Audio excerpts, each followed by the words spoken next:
Hi, నేను Python ఫ్రీగా నేర్పిద్దాం అనుకుంటున్నాను. సో ఎవరైతే ఇంట్రెస్ట్ ఉన్న వాళ్ళు నేర్చుకోవచ్చు by watching my reels. So నేను పైథాన్ కోర్ అనేది స్టార్ట్ చేద్దాం అనుకుంటున్నా. ఫస్ట్ ఇంట్రడక్షన్ నుంచి స్టార్ట్ చేద్దాం అనుకుంటున్నా.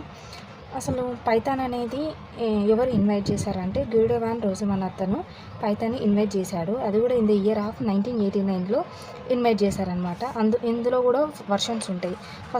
ఫస్ట్ వర్షన్ ఎప్పుడు రిలీజ్ చేశాడంటే 1991లో రిలీజ్ చేశాడు. అసలు ఇతనికి ఈ పైథాన్ అనే పేరు ఎందుకు ఇవ్వాలనిపించిందంటే అతను ఒకరోజు BBC టీవీ షోలో మాంటీస్ పైథాన్స్ ఫ్లయింగ్ సర్కిల్ అనే షో చూస్తున్నమాట. షో చూస్తున్నప్పుడు అతనికి ఇందులో ఈ పైథాన్ అనే పేరు అనేది యూనిక్గా అనిపించింది.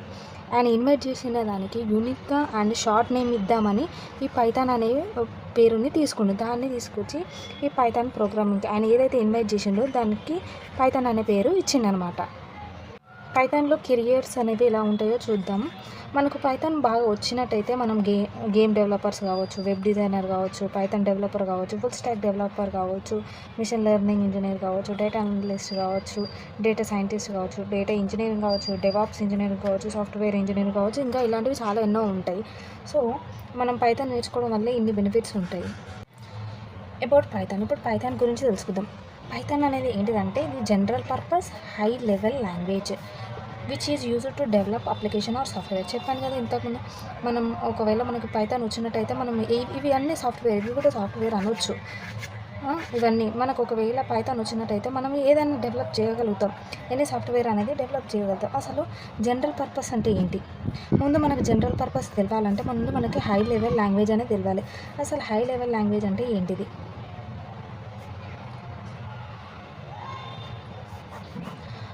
హై లెవెల్ లాంగ్వేజ్లో మళ్ళీ ఇందులో 3 టైప్స్ డివైడ్ అయ్యింది. లో level, mid level, high level. లో లెవెల్ లాంగ్వేజ్ అంటే బైనరీ లాంగ్వేజ్లో ఉంటుంది అనమాట. అంటే జీరోస్ అండ్ వన్స్ అనమాట.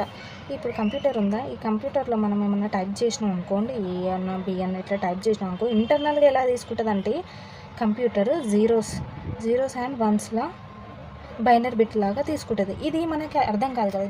ఈ లాంగ్వేజ్ ఓన్లీ మిషన్కి మాత్రమే అర్థమవుతుంది, మన హ్యూమన్స్కి అర్థం కాదు. జస్ట్ ఇది లో లెవెల్ లాంగ్వేజ్ అంటారు దీన్ని. సో ఇది జస్ట్ మిషన్కే అర్థమవుతుంది, మనకు అర్థం కాదు. సో మిడ్ లెవెల్ లాంగ్వేజ్ అంటే బోత్ హ్యూమన్ అండ్ మిషన్.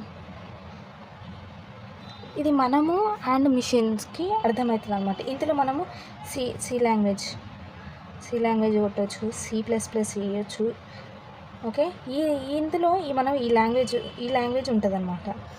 మనకి ఇందులో ఉన్న కోడ్ని ఒకవేళ చూస్తే మనకి అర్థమవుతుంది. ఎందుకంటే సి లాంగ్వేజ్ అనేది ఇది కూడా ఒక ప్రోగ్రామింగ్ లాంగ్వేజ్, సి అనేది కూడా ఒక ప్రోగ్రామింగ్ లాంగ్వేజ్. ఇలాంటి లాంగ్వేజ్ మనకు వచ్చినట్టయితే మనం ఈ కోడ్ని చూస్తే మనకు కూడా అర్థమవుతుంది. అంటే మిడ్ లెవెల్ లాంగ్వేజ్లో మనకు అర్థమవుతుంది, అలాగే మిషన్ కూడా అర్థమవుతుంది. దీన్ని మిడ్ లెవెల్ లాంగ్వేజ్ అంటారు. లో లెవెల్ లాంగ్వేజ్లో జస్ట్ కంప్యూటర్ మాత్రమే అర్థమవుతుంది.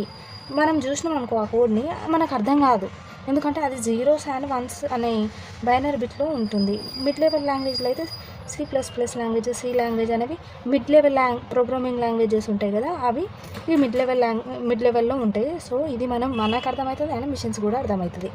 ఇప్పుడు నెక్స్ట్ హై లెవెల్ లాంగ్వేజ్ అంటే మన పైథాన్ ఆర్ జావా. ఇది హై లెవెల్ లాంగ్వేజ్లో పైథాన్, జావా. ఈ జావా అనేది మనకి ఇందులో మన పైథాన్ వస్తే కోడ్ అర్థమవుతుంది, చూస్తే అర్థమవుతుంది. ఒకవేళ కోడ్ రాకపోయినా వాళ్ళని కూడా ఒకవేళ కోడ్ చూస్తే జస్ట్ మరీ అంత డెప్త్గా అర్థం కాకపోయినా ఎంతో అంత అర్థమవుతుంది. సో దీన్ని హ్యూమన్ అండర్స్టాండబుల్ లాంగ్వేజ్ అంటారు, ఫ్రెండ్లీ లాంగ్వేజ్ అని కూడా అంటారు. ఎందుకంటే ఇది మనం చూస్తే మనకు అర్థమవుతుంది, అలాగే ఏదైతే మనం రాస్తున్నాం కదా కంప్యూటర్ కూడా అర్థమవుతుంది. ఇది హ్యూమన్ అండర్స్టాండబుల్ లాంగ్వేజ్. ఎందుకు అంటున్నామంటే మనకు అర్థం అవుతుంది, ఏదైతే కోడ్ అయితే జనరేట్ చేస్తుందో కంప్యూటర్లో అది చూస్తే మనకు అర్థమవుతుంది. దీన్ని హై లెవెల్ లాంగ్వేజ్ అంటారు. సో ఈ వీడియోకి ఇంతే. నెక్స్ట్ వీడియోలో ఇంకా కొత్త టాపిక్స్ నేర్చుకుందాం. So don't judge my hand writing. చూడండి ఎంత గలీజ్గా ఉంది. సో టీచింగ్ చేయడం అంటే చాలా ఇష్టం, కానీ ఎక్స్ప్లెనేషన్ సరిగ్గా రాదు. కంటెంట్ ఉంది కానీ అది ఎలా షో చేయాలో అర్థం కాదు. So don't mind. మీకు ఒకవేళ అర్థమైందని కామెంట్ బాక్స్లో అర్థమైంది అని మెసేజ్ చేయండి.